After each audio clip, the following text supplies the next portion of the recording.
Akkam jirtu maqaan koo Bilisee Dirrabaan jedhama. Barattuu Dream Journalismii marsaa lammaffaati.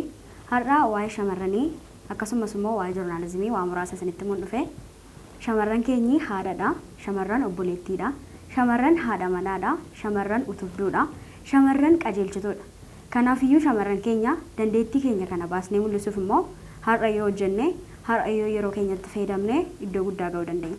Kanaafiyyuu dhaamsi koo yeroo keenyatti yoo fayyadamne yookaan yoo keenya irratti ciccine lafa mul'ata keenya yaaddi keenya garaa keenya guutuudhaan lafa mul'ata keenya sana yaadaa yoo jiraanne iddoo guddaa ga'uu dandeenya. Akkasuma shamarran keenya haalota naannoo keenyatti mul'atu ilaaluu dhiisne rakkoo nurra ga'u hundumaa ilaaluu dhiisne yoo hojjenne dandeettii keenya hundumaa kana addunyaadhaaf mul'isuu dandeenya. Maarree egaan gara joornaalizimiitti yoon dhufe immoo joornaalizimiin anaaf eenyummaa ofii baruudha. Joornaalizimiin anaaf miidiyaa haala salphaa ta'een hubachuudha.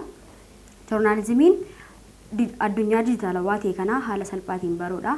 Maarree joornaalizimii yoo barachuu barbaanne yookiis immoo yoo kennaa isaa qabaanne yoo baranne abjuu keenya dhugoomsuu dandeenya. Keessattuu hawaasa gidduu jiraannuuf quuqama yoo qabaanne gara Dream Journalismii yoo dhufnes kaayyoo keenya milkeessuu dandeenya. Ofii korraa kaasee yoo isinitti himu fedhe han hawaasan gidduutti dhaladhee yookiis immoo uummatan gidduutti dhaladhee quuqama isaa waan hin qabuuf gara joornaalizimii barachuu dhufeera.